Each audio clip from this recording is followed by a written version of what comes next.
My name is Alice. I'm 36 years old, living in Chicago, and I've been married for 12 years. I used to believe my marriage was a safe haven until that fateful night. When I walked into the dining room, I saw my husband, Robert, sitting with his mother, Victoria, and a strange woman. Robert smiled, slid a stack of papers in front of me, and said, "Alice, this is the woman I'm going to marry. And you, sign these divorce papers." My whole world collapsed in that moment. He had already taken all the money, setting up a replacement for me right inside our own home. Can you imagine feeling betrayed to your very core like that? What would you do if it were you? Share your thoughts in the comments, hit like, and subscribe to the channel to follow me through this shocking journey, because what I'm about to tell you next will leave you even more stunned. I stood frozen at Robert's knife-like words, but my heart ached not from surprise, rather from how all the past years came flooding back. Like a film running backward, each memory stacked upon the other, forming a picture of a rotting marriage I had tried to paint bright for 12 years. 12 years, not a short time. Yet throughout those years, Robert never let me forget he was the provider. Every payday he'd come home smug, waving his paycheck and boasting, "See, without me, how would this house survive?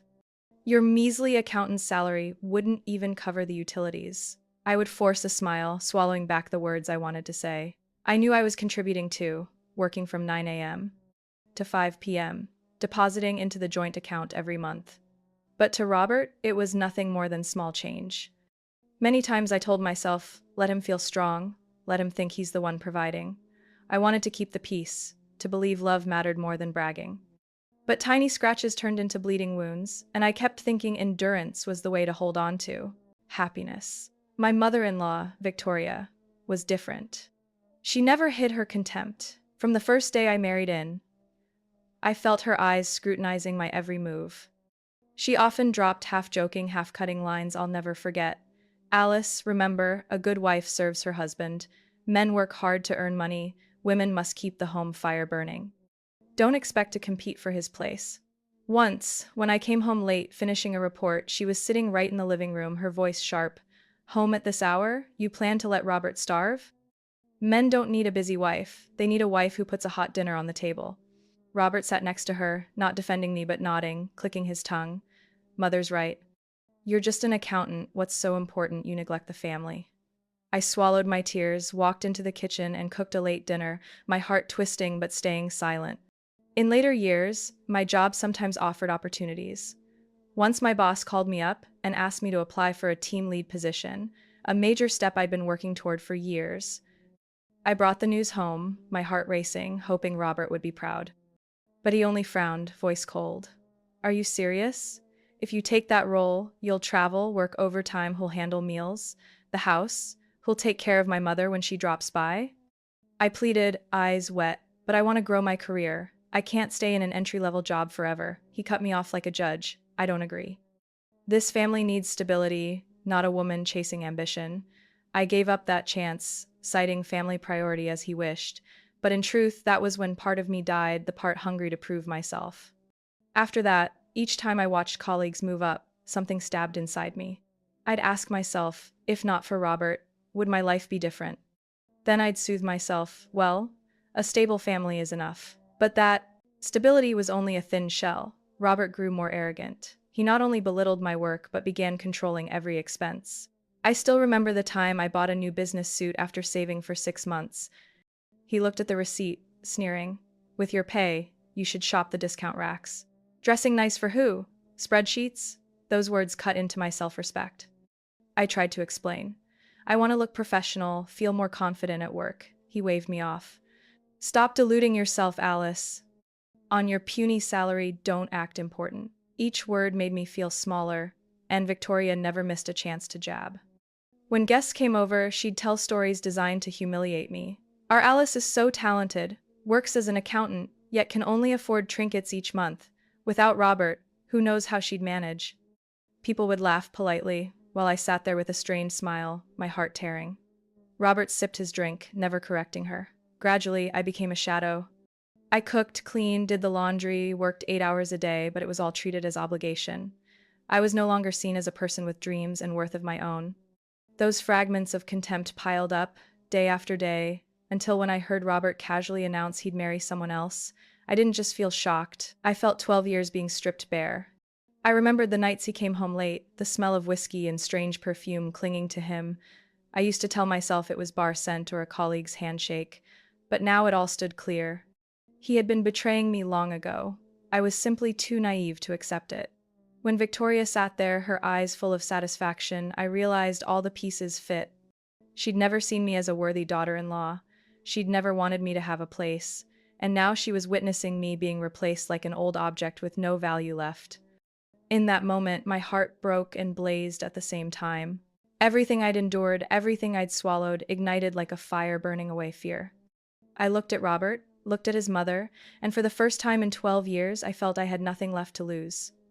I still remember that night. After Robert coldly announced he was marrying someone else, the house I had always thought of as mine suddenly became four strange walls. I sat motionless in the living room, my hands clenched and trembling. I didn't cry right away. A strange numbness coursed through my whole body. When Robert and his mother disappeared down the stairs, I quietly went up to the bedroom. I wanted to hide in the dark, to breathe without hearing another insult, but as soon as I opened the file cabinet, hoping to find some papers to reassure myself, I froze. Our joint bank account, the one I had deposited my paycheck into every month, had only a few dollars left. I quickly opened my laptop, logged into the banking app. The cold numbers on the screen made me gasp. The entire savings of over 12 years had vanished. All the pennies I'd pinched, the meals I'd skipped, the clothes I hadn't bought, now gone without a trace, except for a few withdrawal notices bearing Robert's electronic signature. I almost screamed. My God, Robert, what have you done? Robert came up from downstairs, still wearing that indifferent look, a glass of wine in his hand. He leaned against the doorway, smirking. You thought I'd walk away empty-handed? Alice, wake up. I'm the main earner. That money was mine all along. I stared at him, my voice cracking. No, it was ours. I've worked all these years, contributed just like you. How could you? He cut me off, voice icy. You think your little paycheck counts as a contribution? You just handle numbers. I'm the one who made this life possible. And now I choose how to use it. I collapsed onto the edge of the bed, my eyes blurring. Each word from him felt like a hammer blow. But the nightmare wasn't over yet. In my panic, I grabbed the real estate papers from the drawer. When we bought this house, Robert had persuaded me, just put it in my name. It'll go faster. One name makes the mortgage easier. Later, I'll take care of everything. I had believed him, signed without thinking. Now, staring at the deed, my heart clenched. The only name on it was Robert Scott. I had no rights to the house, the place I'd spent hours cleaning, where I planted every flower by the porch, where I thought we'd raise children and grow old together. My hands shook as I flipped through the pages, hoping to find my name somewhere, but it was useless. The entire property was in my husband's name, and he knew it. I muttered, almost to myself. So from the start, I was only a guest in your life. Robert laughed, sat down on a chair, mocking. You're right, you're just a passerby. Now you can leave and make room for someone else. I looked up at him, my throat tight. Do you have no conscience at all? We've lived together 12 years. 12 years, Robert. He sipped his wine, eyes cold. I've given you plenty. A nice house, a good car, dinners with no shortage of anything. Don't fool yourself into thinking you're my equal. My heart grew heavy. Memories of every time I'd bent for him crashing over me like a wave. The day I gave up my promotion, the months I saved so he could buy a new car, the times I bowed to his mother just to keep the peace. Everything I'd sacrificed, and now all I got was, you have no rights. I cried out, my voice breaking. You took all the money, you took the house, and now you want to take my dignity too. Robert stood up, came closer, voice low and threatening. Alice, don't even think about fighting me. You can't win. You'd better just sign the divorce papers. I'll give you a little money to start over, call it charity. I stepped back, until my back hit the wall. In that moment, I understood I'd been pushed into a corner. No money, no home, no safety net. Just me, a woman betrayed by her husband, stripped of everything. The room felt suffocating. I looked out the window. The city lights still flickered outside, but inside, my life was collapsing. I didn't know how I'd escape. Only one thing was clear. Everything I'd trusted had crumbled, and I had to find a way to rise from these ruins. I don't remember how long I sat in that room, my eyes blankly staring into space. It all felt like a nightmare, my money gone, the house no longer mine, and the man I once called my husband treating me like a disposable extra. As my heart clenched in my chest, the phone on the table began to vibrate. At first, I was going to ignore it, but when I saw the name flashing on the screen, my breath caught for a second. Jonathan Harris, the CEO of the company I worked for. A man most employees only saw from afar during all staff meetings, was now calling me directly in the middle of the night. I fumbled to answer, my voice trembling. This is Alice, Mr. Harris. His calm but firm voice came through the receiver. Alice, I hope I'm not disturbing you at this hour. But I just finished reviewing the analysis report you submitted last week, and I couldn't wait until morning to call. I frowned, shaking my head slightly in disbelief. The report? Yes, I remembered. It was the one I had spent months working on after hours, quietly jotting down notes in my own time because I couldn't stand the glaring gaps in the company's financial and logistics systems. I never thought anyone would really read it, especially not the CEO. Jonathan continued, his voice filled with excitement. Alice, what you pointed out saved us over $5 million just this past quarter. $5 million? Do you understand how significant that is? I was speechless. Tears welled up in my eyes. While my husband belittled me, while his family mocked me, the quiet work I did in the shadows was being recognized by the most powerful man in the company. All I could manage was a whisper. Really, really, sir. He chuckled softly, though his tone remained sincere. It's not just the numbers. I also read the logistics section you attached.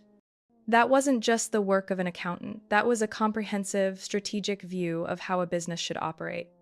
I have to say, very few people have impressed me like this in recent years. I gripped the phone tightly, my heart pounding. His words echoed in my mind like a beam of light piercing through the thick darkness I was trapped in. Jonathan cleared his throat, then continued slowly. That's why, Alice, I'd like to offer you a new role, a position this company has never had before, Chief Financial and Operations Officer. You'll oversee both the finance and logistics departments. I believe you have the vision to unite them and turn them into a truly efficient machine. I almost dropped the phone. Part of me was thrilled, another part was terrified. I whispered, Mr. Harris, I don't even know what to say. He waited patiently, then asked, Will you accept? I need an answer soon. We have a board meeting next week to announce the decision. I sat there stunned, my thoughts racing. A senior executive position, power, responsibility, and the ironic twist? It meant that Robert, my husband, head of logistics, would now report directly to me. The image of Robert from earlier that evening flashed in my mind, his smug expression, his threats, his cold declaration that I had no power. I pressed my lips together. If I said yes, I wouldn't just reclaim my worth, I would force him to face the truth. I was no longer the obedient shadow hiding behind him. Jonathan must have sensed my hesitation. His voice softened. Alice, I know this is a big decision, but don't let anyone make you believe you're not good enough. You did something extraordinary, and I trust you completely. His words gave me strength. I took a deep breath, wiped away the tear still clinging to the corner of my eye. Mr. Harris, I accept. From the other end of the line, I heard him chuckle, calm and certain. Excellent. I'll have someone send you the details tomorrow. Get ready for a new chapter, Alice. I look forward to seeing you in the role you were meant for. After the call ended, I sat still for a long while. In the dark, the light from my phone screen reflected on my face, and for the first time in years, I saw something different in my eyes, hope. I whispered to myself, Robert, you took everything, but you never saw this coming. The job you always dismissed, that's where I found my value again. From the hallway, I could hear Robert's footsteps, his mother's voice laughing nearby. They still thought I had fallen, that I had nowhere left to go. But inside me, a fire had just been lit, one that no one could extinguish. That night, I didn't sleep. I sat in front of the mirror, looking at the dark circles under my eyes. But instead of exhaustion, I saw the glimmer of a new resolve. Every time I had backed down, every sacrifice I had made, those weren't signs of weakness anymore. They had become my strength. That morning I arrived at the company earlier than usual. My heart was pounding, filled with both nerves and anticipation. I had prepared thoroughly the night before, choosing the navy blue suit. I'd just bought the same one Robert once mocked as a waste of money. Today, it felt like armor helping me stand tall before everyone. The conference room on the 15th floor glowed under the ceiling lights, each chair lined up precisely. The air was heavy but formal. Department heads trickled in one by one, murmuring quietly among themselves. I sat in the front row, right next to Jonathan Harris. He turned to me and gave a reassuring nod. The door swung open. Robert walked in with the logistics management team. He adjusted his tie, wearing that familiar, confident smirk. His eyes briefly landed on me, clearly surprised to see me seated next to the CEO, but then he flashed a sarcastic smile as if to say, "What are you doing there?" The meeting began. Jonathan stood up, his voice calm yet commanding. "Today, we're here to discuss an important change in the organizational structure. After months of analysis, we've concluded that closer coordination between finance and logistics is essential.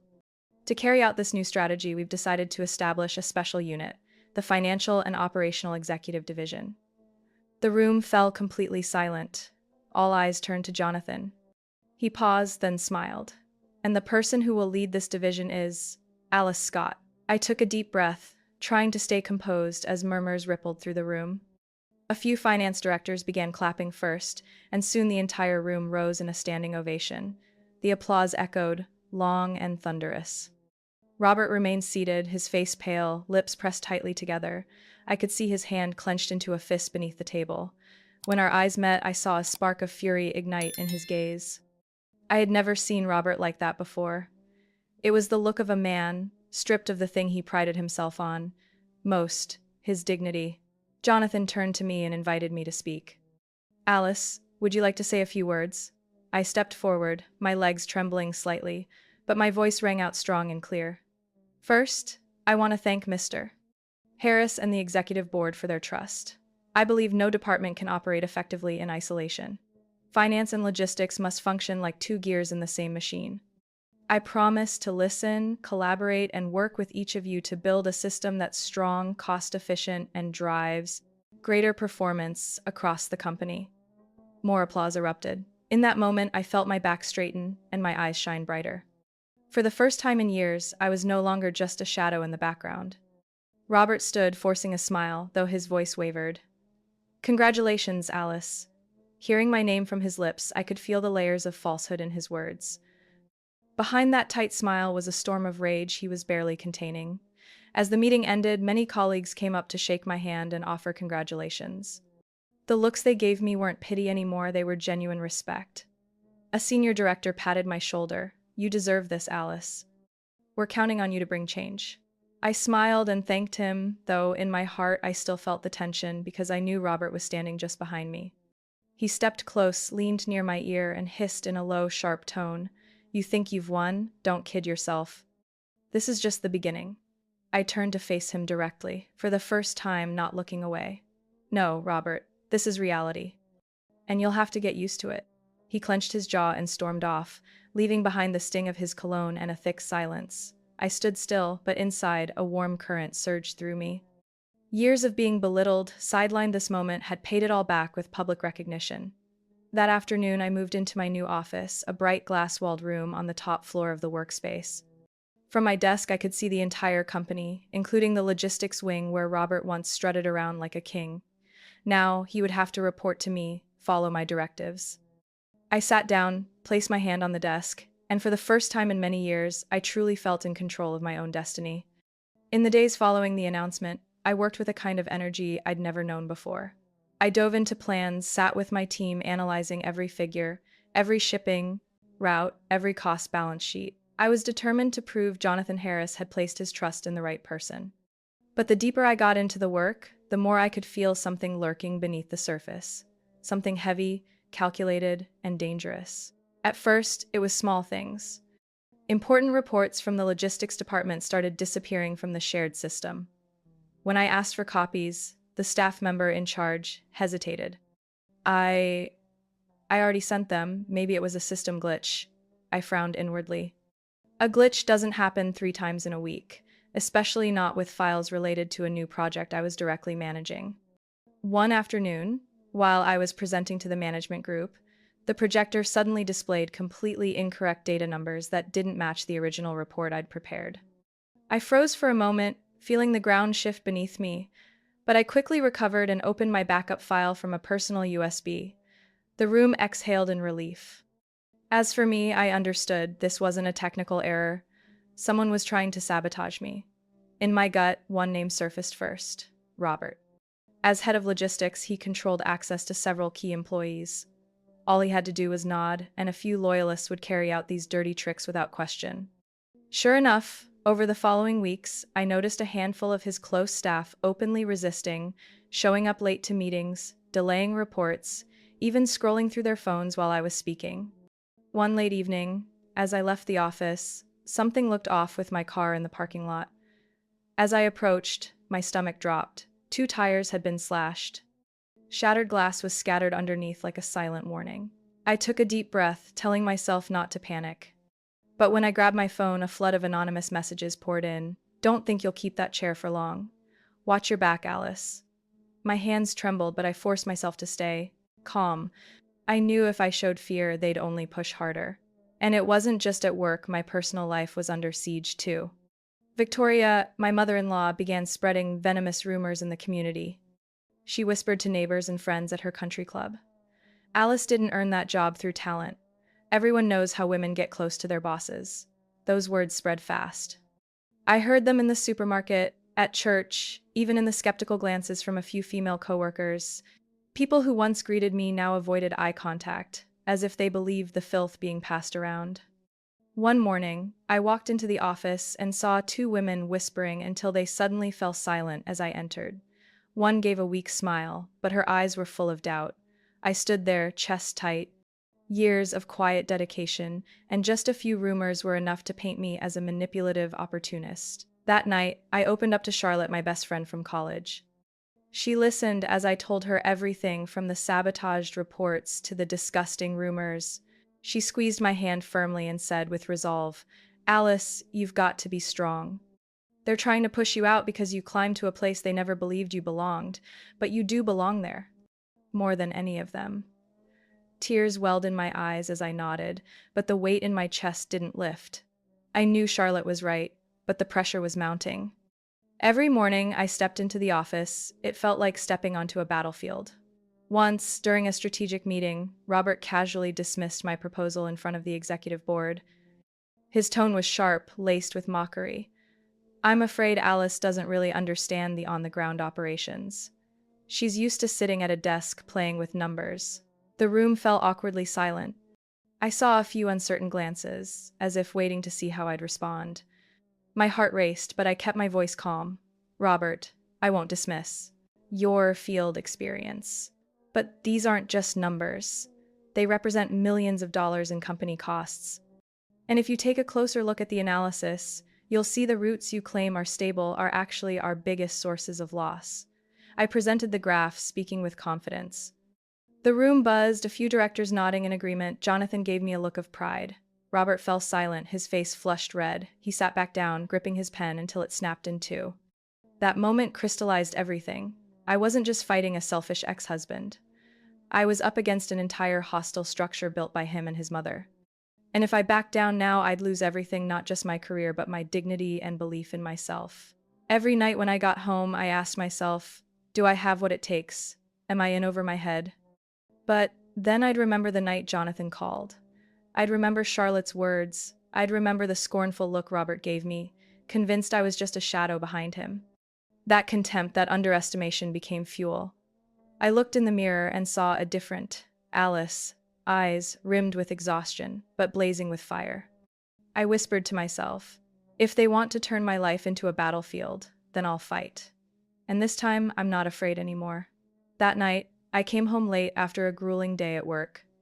My head still echoed with the filthy rumors outside, the numbers tampered with in the reports, the suspicious looks my coworkers gave me. I was so exhausted I only wanted to sink into a chair and close my eyes for a moment. But as soon as I stepped into the living room, I sensed something off. The stench of whiskey, Victoria's shrill laughter, and Robert's slurred voice. He was sprawled on the sofa, shirt half undone, tie hanging loose around his neck, a nearly empty bottle of liquor on the table. Victoria sat beside him, lips bright red with lipstick, her eyes flashing contempt when she looked at me. Robert laughed loudly, pointing at me. See, Mom, this is the most fake woman in the world. Boss by day, who knows what at night. I gripped the strap of my bag, forcing myself to stay calm. Robert, you're drunk. Stop talking irresponsibly.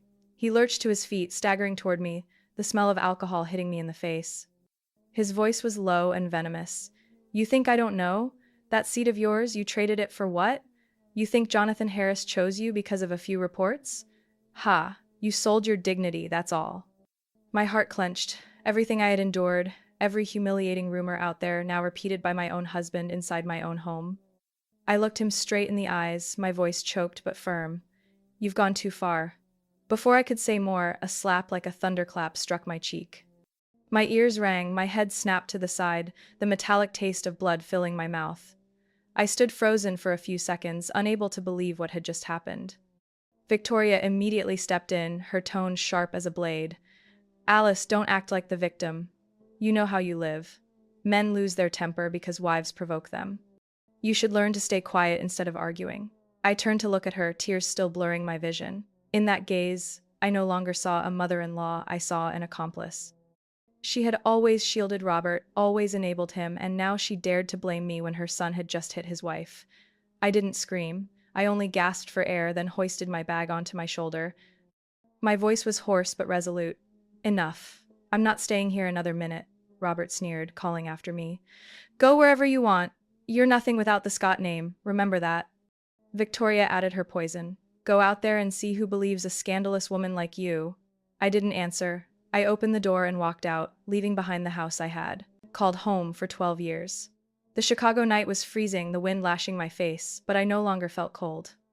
My cheeks still burned, but in my heart another fire was blazing. Determination. I drove straight to Charlotte's apartment. When I knocked, she opened the door immediately, her eyes wide with concern. Alice? Oh my God, your face. What happened? I collapsed into her arms, letting the tears flow after days of holding them back. I told her everything, the slap, the insults, Victoria's complicity. Charlotte listened, holding me tightly. When I finished, she looked me in the eye, her voice firm. Alice, you can't go on like this. This isn't just a broken marriage. This is violence. It's the destruction of your spirit. You have to act. I nodded, wiping my tears. In the bathroom mirror, I saw my swollen face, my messy hair, but in those bloodshot eyes there was a new light, the light of awakening. I thought to myself, I won't just walk away. I won't let Robert and Victoria keep trampling my dignity. They've made me their joke for too long. Now I'll destroy the very things they use to control me. Power and reputation. I returned to the living room, my voice steady and clear. Charlotte, from tonight on, I won't be the compliant woman anymore. I will fight. Not just to escape them, but to take back everything they stole from me. Charlotte squeezed my hand, nodding. And you won't be alone. I'm here. Always. I gave a faint smile, my lips still tasting of blood, but inside me, a blazing resolve. The real battle had begun. In the days after I moved into Charlotte's home, I didn't get a single full night's sleep. Every time I closed my eyes, the image of Robert's hand striking my cheek reappeared. But instead of drowning in fear, this time I let that pain become my fuel. I knew that to truly escape Robert, I couldn't just leave that house. I had to cut off the roots of the power he'd always used to intimidate me. Work, reputation, and the facade of a successful man. I started by contacting Helen Miller, the company's in-house attorney. Helen was a woman around 45, sharp, with a warm but no-nonsense voice. When I briefly told her what Robert had done, from ordering subordinates to sabotage my projects, to spreading rumors, to anonymous threats and vandalizing my car, she frowned and asked sternly, Alice, do you have evidence? I nodded, placing a thick file on the table. Inside were leaked emails, copies of altered reports, and even a recording from the break room where one of Robert's employees admitted the boss had pressured them to delay data so I would fail. Helen flipped through each page, her eyes lighting up as if assembling a puzzle. Good, we'll use it all, but Alice, you have to be prepared. Once this evidence is presented, Robert won't just lose his job. He'll lose his reputation, his image in the community, and Victoria won't stay quiet. I met her gaze. I know, and this time, I'm not afraid. The day of the disciplinary hearing arrived, and the atmosphere in the executive boardroom was as tense as an oncoming storm. Jonathan Harris sat at the center, with Helen and me on either side. Across from us sat Robert, face flushed, tie crooked, trying to maintain confidence but his eyes darting around. Jonathan began, his voice firm. Robert, We've called this meeting to address serious allegations of sabotage and harassment within the company. Alice, would you present your findings? I took a deep breath, stood, and spread the documents before everyone. My voice trembled at first, then steadied. Over the past 3 months, the logistics department under Robert's management has repeatedly delayed and altered data, directly harming project timelines. Here are copies of emails from his team, including one employee admitting they were forced to falsify numbers. I handed out the pages, then played the recording.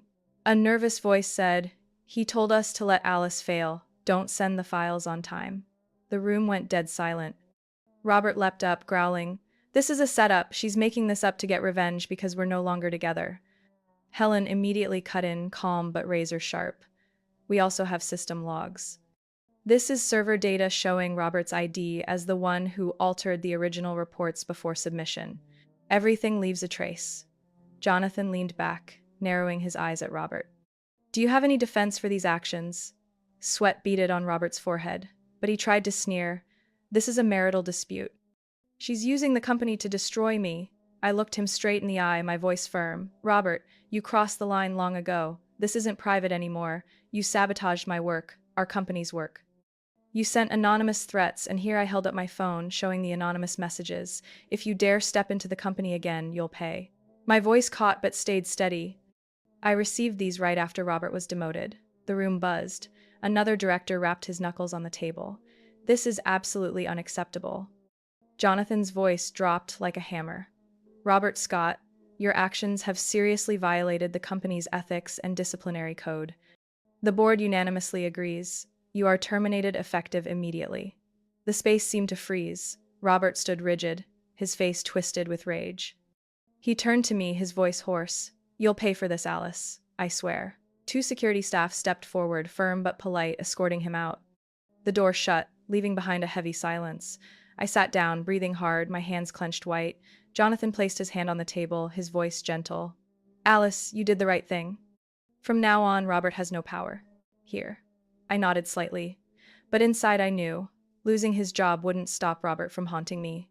And, as expected, Victoria moved quickly. Within days, rumors spread through the church and women's club she belonged to. Alice used her body to climb. The company fired Robert because Alice set him up. I heard these words at the grocery store, at coffee shops, even while taking my car in for service. One morning, Charlotte brought me a flyer being passed around the neighborhood. It had bold letters, "This is the woman who ruined her marriage and destroyed her husband's honor to seize power." My photo was crudely edited, plastered with slander. Charlotte's hands shook with anger. "My God, they've gone too far." I held the paper, staring at the filthy words. Unexpectedly, I laughed, a bitter but steady laugh. "Charlotte, I used to tremble at things like this. Not anymore. They want to smear me? Let them try.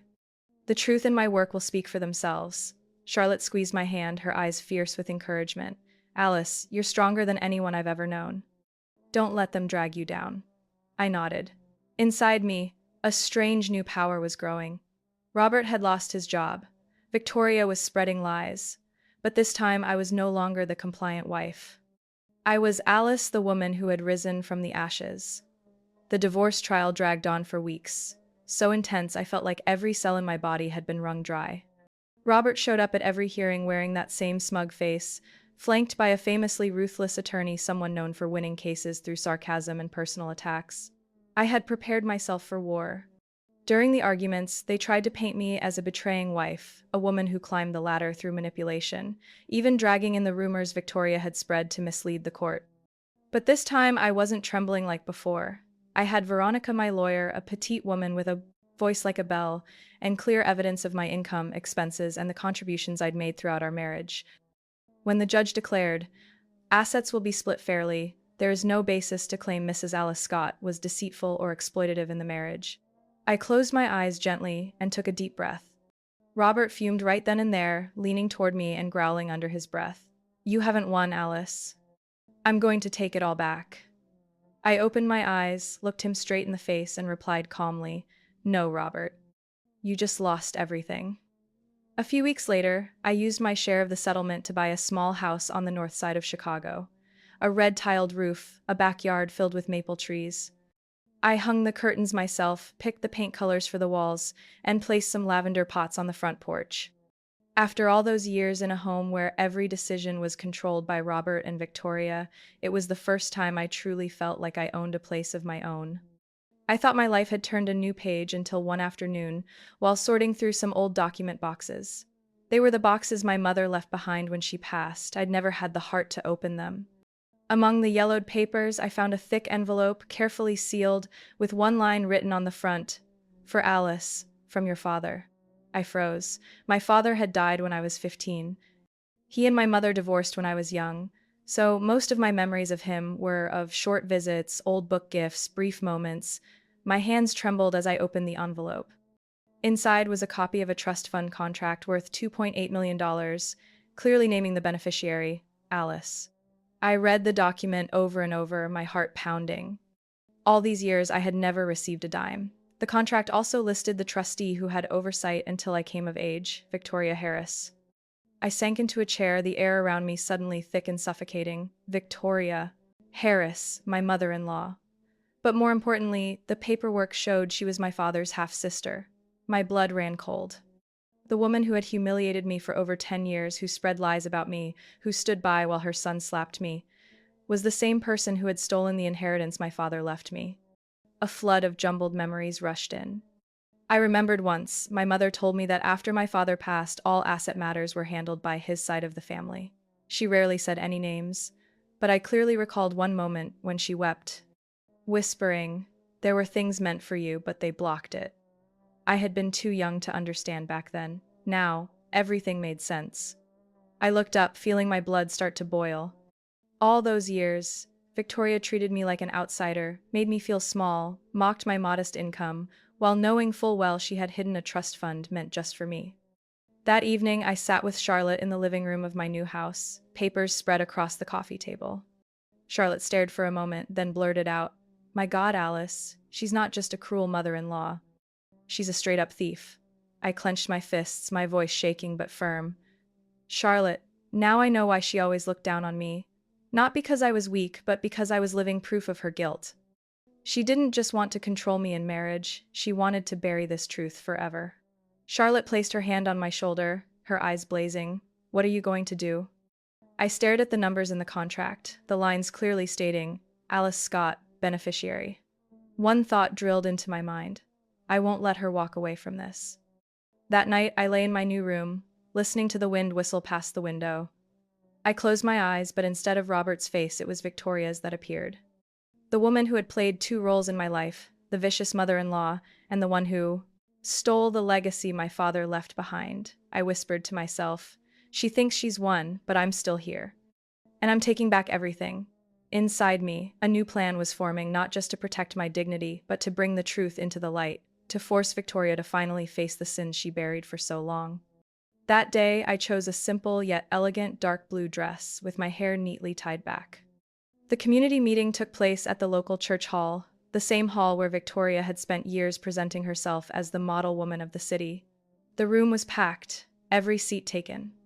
Familiar faces were everywhere, neighbors, former coworkers, people who had long believed in her fake virtuous image. I walked in, heart pounding, but each beat filled with strength.